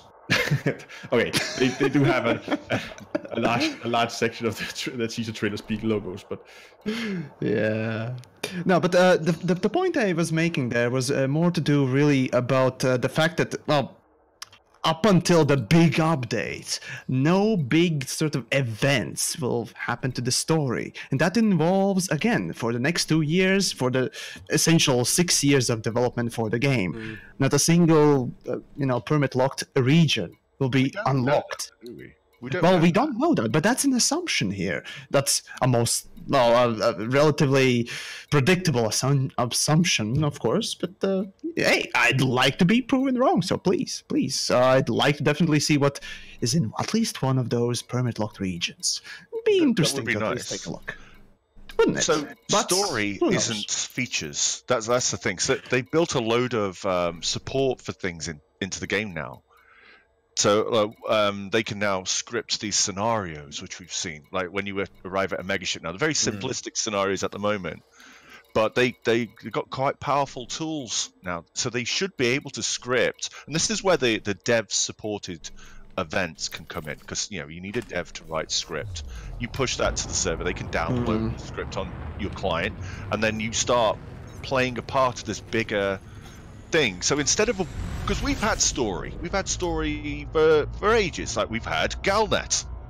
Galnet is a wall of text. It's story. It's like reading books in cares. Morrowind. it can read it back to you now. Yeah, it can do that while you're flying around, which is a lovely feature. But it's not a It is a story that wonderful you are feature. part of. You're not part of that story, are you? How nice would it be that as a Galnet article comes out, it also sends you a bunch of script files. So if you're in that system, things start kicking off. So you start seeing people fleeing a war zone. You start seeing all these events happening that you can take part in if you give a damn. If you don't, I mean, fine. to a certain degree, The that's time's stuff. gone. Scripts are gone. It already happens. Yeah, like you go into a war system, you hear the chatter, and it's just not connected, Yeah. right? But they it need to can connect be. the lines, and sure, they can be, and do more story and scenario. And I would say, like, to me, the most interesting part of the game development was when they were really leading up to the Thargoids, and the barnacles were appearing, and unknown probes, and they had events where, follow the clues in the local news, and eventually the red fish is being delivered by the blue asp or whatever, right? And that kind of stuff at least kind of kept me engaged, gave me a reason to jump in every week. And that kind of stuff has just kind of fallen off. It became just a year of community goals for trading and bounty hunting. Yeah, and that upset a lot of people. But my point is that the tools are there now, and you don't need a massive dev update. And what we're expecting, the news reads like you're not going to get a massive dev update, and you're not. Right. But you don't need it for story, engaging story to be delivered. A smaller team of, instead of calling them devs, like support devs, let's call them programming storytellers, for want of a better term. Maybe that's what their role is. Supporting the game, releasing little content updates, and maybe the Gnosis was a test, and they failed. Oh and they God, learned from why? it. You need to have failure to learn. But that wasn't a failure. That was a dumpster fire. Well, then you know not to pour the petrol in the dumpster while you're smoking. Right? That's lessons learned. Now I need more hair. I mean, Gas fight. with the Galnet story, the storylines on Galnet. Okay, now Elite Dangerous is not built around us being the heroes. That's the thing. We're part of cogs in the machine. That's all we are. We're not. We aren't. These leaders of power play factions. We aren't anyone of importance or of worth. as such. We're the Pirates Federation, the ragtag. I'm going to trigger Turgeon big time. We're this ragtag group of, a club. Random Aren't we, wankers. Yeah, who some of us are assholes and blow each other up for fun. Some of us just like going and blowing up rocks for fun. Either way, pretty limited to blow up here, and that's the thing. That's who we are. We aren't the special people. We aren't, the Captain Americas or the Iron Man of the Elite Dangerous Galaxy. We're not. We're those agents of S.H.I.E.L.D. that get blown up in the background. I thought you were going to say we're Iron Fist. Because I don't want to be Iron Fist. But it's just that's the thing. We aren't those superheroes. We are just people here out to make a buck, and that's what we're doing. And that's where something you said before, Scorb, is that with the mysteries and the puzzles get put in, it's very kind of. Did you say arrogant? I can't think if you said arrogant. No, it didn't. Put it or it was one of the words you used. Was saying that it's ridiculous that we have to go and use third-party tools in order to solve these puzzles. Like whether it be extract a recording from the game, run it through Audacity, put it through a spectral filter, find out what's this supposed to, get a picture from it, find a map, then match up the stars on the skybox to see where we are, and all this kind of stuff. Indulgent, if nothing else. It's just a bit like, all right, cool, you're smart. I get it. You're smarter than me, and the people that solve it are smarter than me. That's wicked. But it's a great way to actually exclude people from being involved, and I think that's always a shame. And that's again. The appeal. But I'm not a hero, am I? But we all have. I think all of us who play computer games have a bit of a hero complex somewhere where we really wish that we were. Because why else would we be playing these games where you get to be a super soldier or you get to be a starship captain? I just prefer to be just a random wanker in a shed somewhere in the galaxy, just doing my own thing. Mission accomplished. I would not say Kelowna that way. In a shed somewhere, just wanking himself blind. While other people watch me for some reason. Oh god! Wait, is it? So that's what you're doing on Twitch right now, is it? I was about to say, now we no. Yamiks doesn't use a face Hold on, I can do that real quick. Just give me a second. No. Oh god, no. Twitch tube, need lube. Oh god. So yeah. Oh no. Hey, you asked for it. Anyways, so yeah, about the other depressing thing.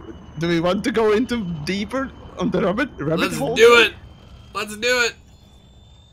Do it? Okay, Yeah, let's right. do it. Sorry, Okay, so now, if some of you have actually followed either Obsidian's work, my work, or well, just generally, just Frontier's stuff in general, you may have noticed a little while back, actually last year, as a matter of fact, Frontier themselves did release their financial report. Now, in this financial report, they did mention that expected life expectancy of a product, in this case it was Elite Dangerous, was from that point around 3 years, so making it around 6-year-old game for Elite. That was their expected, of course, financial report there, and of course that would also coincide with the 2020 release of this big update, the biggest update for Elite Dangerous, as they hype the damn thing for themselves. Now, the depressing thoughts. What if that would be the biggest and, of course, last big update, the last properly supported update for Elite Dangerous, and after that, it would be just pure on maintenance phase. Why would what they do if? that? Why would they do that? It's an old game. I know the report you're talking about as well. I've spoken to Adam Woods about that. That is just that's a report from their accountants talking about, because when you are putting a game like Elite Dangerous together, it costs a staggering amount of money, and it's not something that they confront straight away. They have to spread out the costs over many years. So that's the point where Elite Dangerous has paid for itself. That's all. So after that, they're just going to keep working on it. That's the amount of time that it needs to spread out the finances to the point where they can still survive as a company and build that game. That's all that is. So don't worry, they're going to keep building. No, I know. The thing is, the financial report is just, you know, one of the pieces of such puzzle. Because here's the thing: I've seen games live and die. I'm kind of old enough to see a couple of games die at this point. So yeah, the usual expectancy of, you know, more or less the online sort of a service one tells games usually is about 5 years. After which, depending on the popularity of the game, it either goes into maintenance and, you know, basically just stays open and really doesn't receive any sort of update proper, aside from maybe a fix or two here or there. That's a successful game. It gets an update, it gets, you know, updated and, you know, improved, as a matter of fact. There are things like PlanetSide, which kind of has outlived itself already. So yeah, in a way, for a long while it was actually in maintenance phase. It kind of peaked a little while back, but regardless, the thing is, the point still stands. What if this big update suddenly is really just the, you know, the last sort of a thing? Okay. That's the depressing thing. I don't want to see myself. Okay. Damn it. To me, that makes absolutely no sense. I mean, if that is in fact what Frontier is doing, they basically have the financial intelligence of a rock. So they will keep making money from microtransactions regardless. They spent a whole year polishing the new player experience. They spent, from when 3.3 was launched until the next patch, almost 2 years developing like this huge, massive update, and they're really like getting the game ready to pull in a ton of new players. And then they're just gonna go, fine, done, see ya, that is it.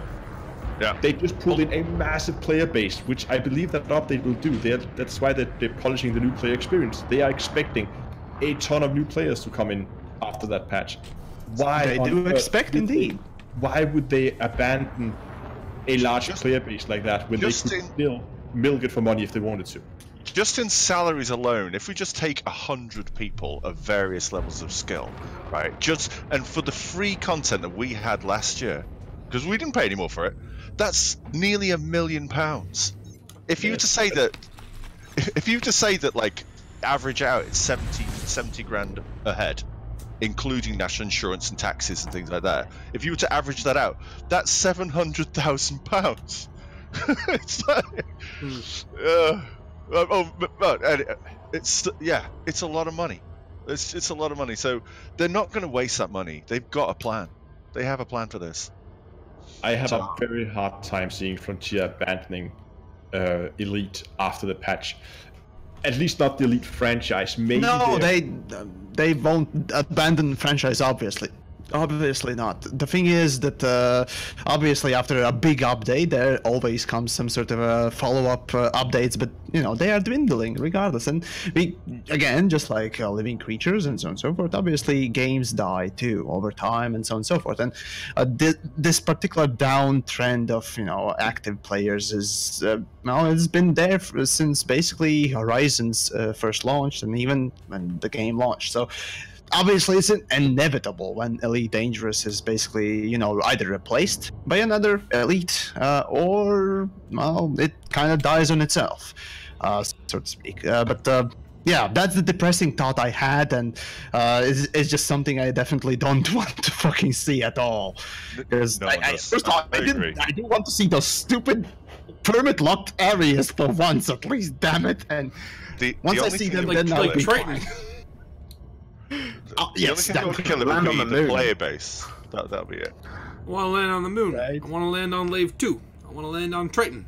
I want to go to that sea sector thing that's permit locked by the, you know Call 70. You know what I'm talking about. Yeah. Let me in. 22460. I want to go there. That place from the trailer that we never got to go into. You know, Raxla. What we that too, but yeah.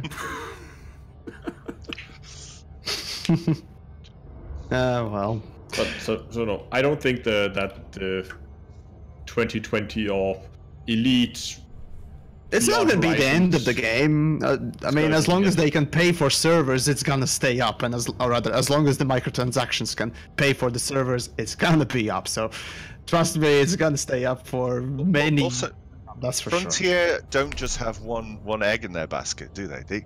They now have enough. They have Jurassic money. They got enough money coming in from enough franchises now, and they got teams dedicated to that. It's not just one dev team. They got teams dedicated to that. They got They got their own engine guys, so they're not paying licensing for engines. Like, you don't think that they get Unreal Engine for free, do you? But they've got their own. Way more expensive to upkeep their own engine. It's way more expensive. Can I ask, not like, really. There's 100 people working on Elite. How many people are currently working on No Man's Sky? Because I know it was a small team to start with. I wonder what it's grown to, because they've been pumping out updates like at an insane rate. And, Proud of them, tell you, I'm proud of them. You know, yeah, me too. Definitely. Phenomenal. Aside from Sean Murray, I'm proud of everyone else. Oh, poor Sean Murray. He was just the unfortunate poster child. That's what he was. No, fuck him. Literally, that's my stance on it. But I love him so much that you want to have intercourse with that man. My God, Yamiks. Yeah, I don't think he's sure, evil. Ascorbius. Sure, I don't think he's evil. There's no reason to hate on before the stream Murray. started. Oh well. They've given all these updates out for free as well on like PlayStation, Right? And on PC. No Man's Sky? No Man's Sky, yeah, every update's Yeah, free. they've all been free. Well, they kind of had to, otherwise they would be looking like fucking pricks asking people to pay more for basically for sure. Game. But they've added loads. So, and then in the summertime, we're getting the VR update and massive network multiplayer. So according to what they're saying, and this is what Frontier should have done. They should have done what No Man's Sky did with their announcement. Number one, you're getting massive network multiplayer. Number two, you're getting VR support. Number three, mystery. They've told us that we're getting two things in their call, and the third one is a mystery. We're already hooked. It doesn't matter what the third thing is, it's going to be cool. If Frontier had said, what you're getting, right, we know you're going to have to wait a little bit for it, but you're getting cities on planets, you can land on them. You're going to get atmospheric entry. They're afraid to commit. They're afraid to commit. Mystery. If they'd done that, people would be salivating. They'd be like, "Oh, I can't wait till 2020." That's what I'm saying. We already know Ice Planets is probably very likely going to be there, and so it's like it's not a huge jump in a step for them to just like throw in maybe one more thing that we might not expect that they're pretty sure they can deliver on, and leave the space legs or atmospheric landings or whatever as the mystery item. It's better than saying we'll let you know soon when we'll let you know soon. I don't envy them, because they're damned if they do and damned if they don't. And it could be that they don't know themselves what they're doing yet, because it's like if you're running a big team. No. Okay, no. Hear me out. It's perfectly reasonable to get portions of your development team to produce proof of concepts for features to see how they will work. Okay. See how long it's going to take them to build. They may have split the development team into three and said, look, you've got 3 months, and this might be what we were prepping before. You've got 3 months, build the proof of concept for planetary landings. You build a proof of concept for space legs. You build a proof of concept for magic unicorns with laser farts, whatever. And then they'll choose afterwards which one they're going to develop, and they'll put all the development resource into the one they choose, but they can't tell us which one it is because they don't know yet. Well, I'll just say this. I will just say this though, is that when they announced in August the whole thing about Ice Planets being moved from Q4, they said that pre-production had begun on the quote-unquote big update. And by pre-production, they meant, concept sussing out how they would work out these concepts. So that's been going on since August. So I would imagine they should know by now. Pre-production in a movie. Don't know, but what does that involve? Building sets, trying out new camera tricks. Sets. Oh yeah, for sure. I'm just saying that it's been quite a while since they started that pre-production. So I wouldn't be surprised if they had a good idea for at least the direction, or at least a couple of the top level highlights. I don't think we're gonna hear anything before Distant Worlds 2 is over. Distant Worlds 2 is the waiting for Dr. Kai. Yeah, they're waiting for Kai. I think. Yeah, he's the key person there, right? It's his fault that the bubble's burning right now. I blame him entirely. No, No. blame him. I think No. What Ugh. Kai is doing right there is the correct thing. Get What, run away from the fuck out of the bubble. Let's burn the motherfucking bubble and reset the fucking power play. Okay, let's do that. So this is just a way to kill off power players. Yes. A bad feature. Yes. Yes. I'm sorry, but Aisling burnt to a crisp with some bleach. Fuck that bitch. Oh! Fuck that camcorder equivalent in politics. I don't care. I can get porn everywhere. Oh, say it ain't so, Yamiks. Say it ain't so. That hairstyle. What? That wistful Ascorbius. look over the shoulder. No, the thing is, again, you can see all sorts of things of porn-related matter everywhere you go. The thing that we need is Arissa doing things correctly and getting the fucking Empire out of the goddamn bubble and everyone just burn it. Fuck it. Also, engineers, fuck them. Oh, no, I can't let you burn the bubble. What? All the Lavian brandy would burn. I need it. Let's make Yamiks brandy. There you go. Fuck it all. Is that the name of it? Yamiks brandy. Fuck it all. All right, so guys, I actually gotta wrap now. Actually, we're wrapping up. Actually, should probably start wrapping up relatively soon as well. So, but anyways, yeah, thanks, Spectral, for coming along. No worries. Well, I'll just say with a good little discussion, we should do these things more often. If there's a little more news, it'd make it easier for sure. Yeah, that's Hint from here if you're listening in. Hint, nudge, wink, nudge. wink, nudge, nudge. But yeah, good chatting with you guys, and I will see you on the next round table. Or Spectral, at least. Thanks for dropping by. Well, Okay, bye. okay. Bye-bye. See ya. Alright, folks. So yeah, I gotta wrap. Sup, Tom, Eric, Thomas. Oh yeah, that poor little guy just needed a nudge. I felt so bad for him. Yeah, I gotta get going, but it was good streaming with you. I'll just let you guys know on the stream I have a rather particularly cruel April prank joke going up tomorrow, so don't be disappointed when you get an email alert this morning. Click on it, it'll be good. And more to come soon. Stay dangus, people. Good night. Bye!